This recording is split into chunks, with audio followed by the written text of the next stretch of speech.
Perundung sekolah mengeluarkan pisau dan menyayat pakaian anak di barisan depan, memaksanya menghina guru di atas panggung. Karena terus-menerus diganggu oleh si pembuli di sekolah, anak laki-laki itu perlahan mulai menyerah, kehilangan kesabaran, dan berdiri di kelas. Yang mengejutkan semua orang, Xiao Kui yang selalu patuh, secara terbuka menantang otoritas si pengganggu sekolah di depan seluruh kelas.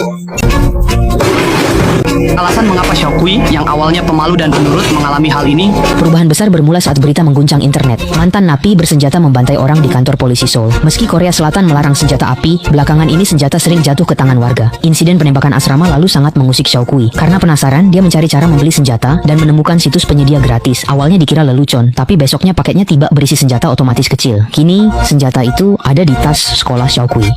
Dulu, Xiao Kui dipaksa ketua geng sekolah memotret perempuan untuk dijual. Karena menolak, dia dan sahabatnya Pang Dong dipukuli hingga babak belur. Saat mereka tergeletak kesakitan, ketua geng malah menyuruhnya mencuri KTP ibunya demi pinjaman online. Xiao Kui pun pergi ke tempat ibunya bekerja. Melihat ibunya yang bekerja keras, dia merasa tidak tega. Meski KTP sudah di tangan, dia ragu lalu mengembalikannya ke tempat semula. Xiao Kui ke karaoke si perundung dan menaruh 50.000 won. Tapi karena gagal mengambil KTP-nya, ia tetap dipukuli.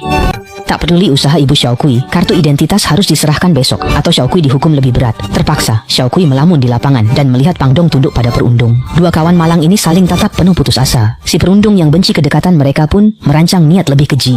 Kemudian, tanpa kendali atas tindakannya, Fatidong tiba-tiba mengayunkan tinjunya ke arah Xiao Kui. Xiao Kui awalnya terkejut, tetapi setelah melihat ekspresi kesakitan Fatidong, dia langsung mengerti.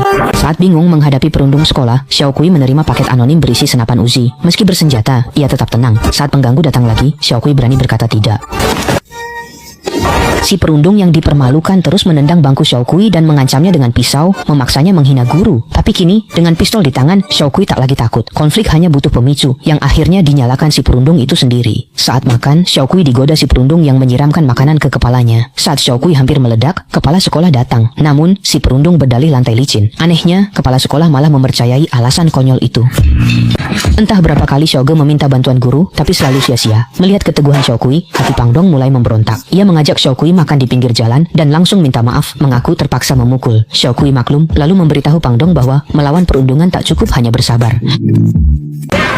Saat suara berhenti, jalanan pun ricuh. Dua geng bertarung, tanpa sadar ada sosok berbeda di tengah mereka. Wenbai tidak panik. Ia mengambil senjata dari arena tembak terdekat, lalu menembaki para preman. Peluru berterbangan tanpa ampun. Gerakannya tegas tanpa ragu.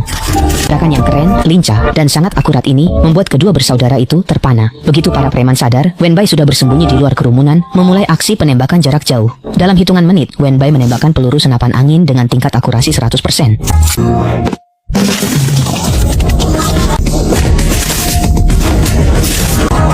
Begitulah, Wenbai berhasil meredakan keributan di jalanan itu hanya dengan kekuatannya sendiri. Sebelum pergi,